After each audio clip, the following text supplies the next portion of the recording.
man who controls whether your mortgage goes up or down, whether your retirement account grows or crashes, whether we enter a recession or not, is now facing criminal charges from the Department of Justice. I'm not talking about some low-level bureaucrat. I'm talking about Jerome Powell, the chair of the Federal Reserve, the most powerful economic position in the world outside of the presidency itself. And here's the insane part. This happened because he refused to do what President Trump wanted him to do with interest rates. The Constitution just collided with raw political power, and your savings account is caught in the crossfire. Stay until the end, because what I'm about to show you will change how you think about every dollar you have in the bank, every investment you own, and whether America's financial system can even survive what's coming next. Let's get into it. To understand how we got to this constitutional crisis, you need to know three things. First, what is the Federal Reserve? The Fed isn't technically part of the government. It was created in 1913 as an independent institution specifically to keep politicians from manipulating our money for short-term political gain. The chair serves a 4-year term and, by law, cannot be fired by the president except for cause like corruption or incompetence. Second, the Trump-Powell relationship. Donald Trump appointed Jerome Powell as Fed chair back in 2018. At first everything was fine, but when Powell started raising interest rates to fight inflation, Trump turned on him hard.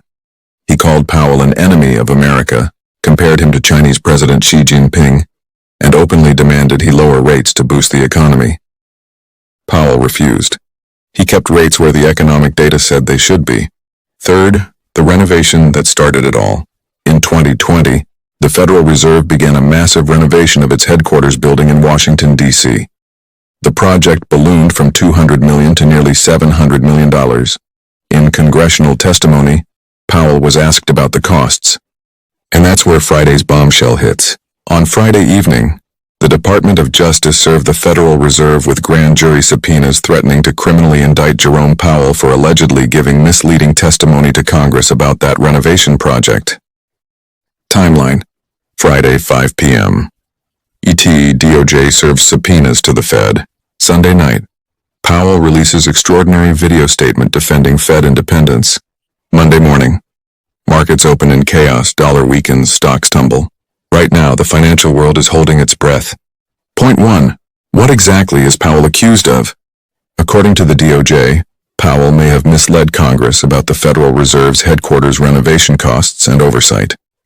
The building renovation went wildly over budget, and the Justice Department is investigating whether Powell's testimony about the project was truthful.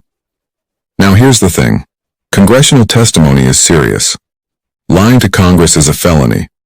Just ask Martha Stewart or Roger Clemens. But here's what's crazy. Wait, it gets worse. This isn't just about a building renovation. In his video statement Sunday night, Powell said something that should terrify anyone who cares about the economy. He said, and I quote, "The criminal charges are a consequence of the Fed setting interest rates based on what will serve the public rather than following the president's preferences." He just openly admitted this is retaliation for not lowering interest rates when Trump wanted. Point 2. Why Fed independence matters and why you should care. Let me paint you a picture.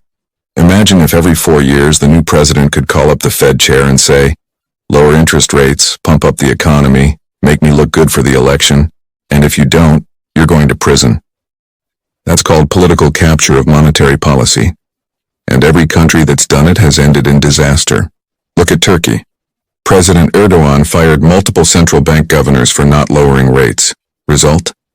Inflation hit 85%, their currency collapsed, people's savings evaporated. Look at Argentina. Decades of political interference in their central bank. Result? They've had 8 currency crises since 1950. The whole point of Fed independence is that someone needs to make unpopular decisions. Sometimes the economy needs higher rates to prevent runaway inflation, even if that hurts politically. Point 3. The political earthquake. Here's where this gets absolutely wild. Republican Senator Tom Tillis, a generally pro-Trump conservative, just vowed to oppose any Trump nominees to the Federal Reserve until this investigation is resolved.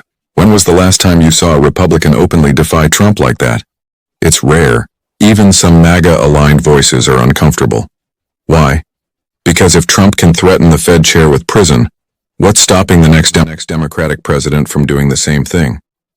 This precedent cuts both ways. Meanwhile, Democrats and economists worldwide are calling this the end of American financial credibility and comparing it to authoritarian regimes. But here's what's crazy. That headquarters renovation did go $500 million over budget. That's taxpayer-adjacent money in a quasi-governmental institution. Should someone answer for that? The problem is the timing. The problem is that this looks like punishment for monetary policy decisions, not genuine accountability for waste. Point 4. What the markets are telling us. The moment Powell's video hit the internet Sunday night, currency traders started dumping dollars. Why? Because the whole world trusts the US dollar based on one assumption, that America's central bank is politically independent. If that assumption dies, so does trust in the dollar. And if trust in the dollar dies, your purchasing power dies with it. Stock futures dropped. Gold spiked. Bitcoin jumped. These are all signals that investors are hedging against U.S. institutional collapse. One Wall Street analyst I follow put it this way: "We're pricing in a risk premium for constitutional crisis." That's a sentence I never thought I'd write about the United States of America. Point 5. The legal minefield. Can the president actually prosecute the Fed chair for policy decisions? Legally, it's complicated. The Federal Reserve Act says the president can only remove a Fed chair for cause, which courts have interpreted narrowly as corruption or gross incompetence, not policy disagreements. But here's the loophole the DOJ is using. They're not charging him for monetary policy. They're charging him for allegedly misleading Congress about a building renovation. It just so happens this charge comes right after Powell refused to lower rates. Constitutional scholars are divided. Some say this violates the separation of powers and Fed independence. Others say if Powell actually lied to Congress, he should face consequences like anyone else.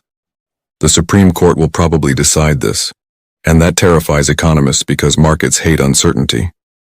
But here's what's crazy. Real people, real impact. Let me introduce you to Sarah, a 34-year-old teacher in Ohio trying to buy her first house. She's been saving for 3 years. Mortgage rates have been hovering around 6.57%, which already feels high. If the Fed caves to political pressure and cuts rates too fast, short-term Sarah might get a lower mortgage rate. Sounds great, right? But here's the problem. If inflation roars back because rates dropped too soon, everything Sarah buys, groceries, gas, childcare, gets way more expensive. Her salary as a teacher doesn't keep up. She gets the house but can't afford to live in it. Now meet Robert, a 67-year-old retiree in Florida. He has $400,000 in his retirement account, mostly in bonds and savings. He depends on interest income to supplement Social Security. Look, I don't care if you love Trump or hate Trump. I don't care if you think Powell is doing a great job or a terrible job. What I care about is this.